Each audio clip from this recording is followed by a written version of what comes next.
Hola, nuevamente les saluda Oliver Cárdenas en un nuevo video de esta serie llamada La mosca soldado negro de la granja a la empresa. Continuando con las condiciones ideales de cultivo que veíamos en el video anterior, vamos a revisar hoy otros temas, dentro de los cuales está la ventilación. La ventilación en nuestro cultivo cumple varias funciones, dentro de los cuales están la de ayudar a eliminar el vapor de amoníaco generado por las excretas de las mismas larvas. Esto evita que las larvas se intoxiquen. Al mismo tiempo, ese fraz que va quedando en la superficie va perdiendo humedad por causa de la ventilación. Es decir, va, por decirlo de alguna forma, madurando un poco.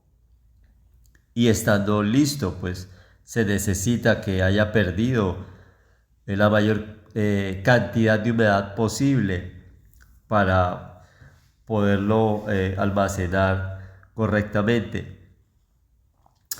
Este flujo de aire de la ventilación debe ser suficiente para retirar los gases de amoníaco, pero no debe ser excesivo, porque puede llegar a secar el sustrato antes de que las larvas lo puedan consumir.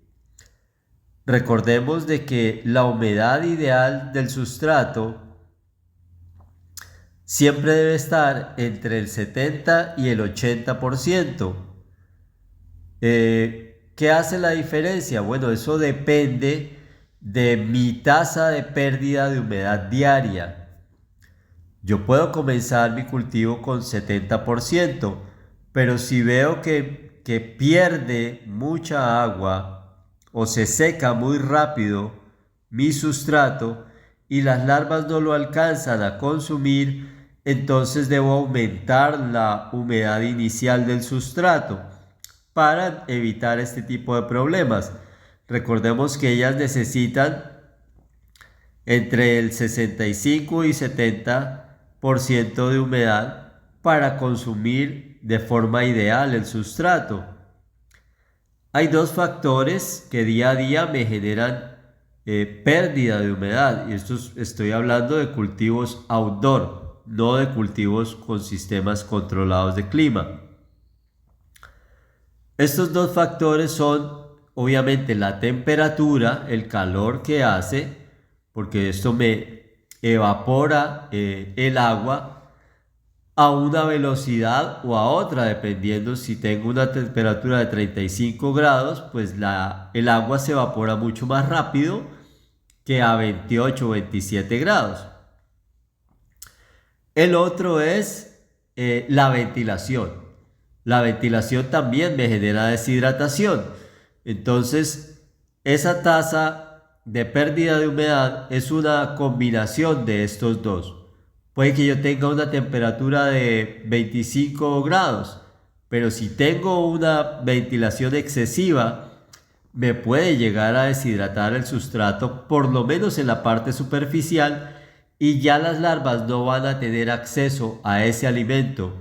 Y eso es una pérdida de recursos que debemos tener en cuenta, ya que hemos invertido tiempo y energía en la consecución de los residuos, y si se procesaron, pues en el proceso de los mismos para entregárselos a las larvas. ¿Por qué la humedad del sustrato es tan relevante para nosotros? Es necesario que comprendamos la biología de las larvas de la mosca soldado negro. Resulta que el aparato bucal de estas larvas no puede morder o partir como sí lo pueden hacer otros insectos. Recordemos que esta especie es detritívora. ¿Qué quiere decir esto?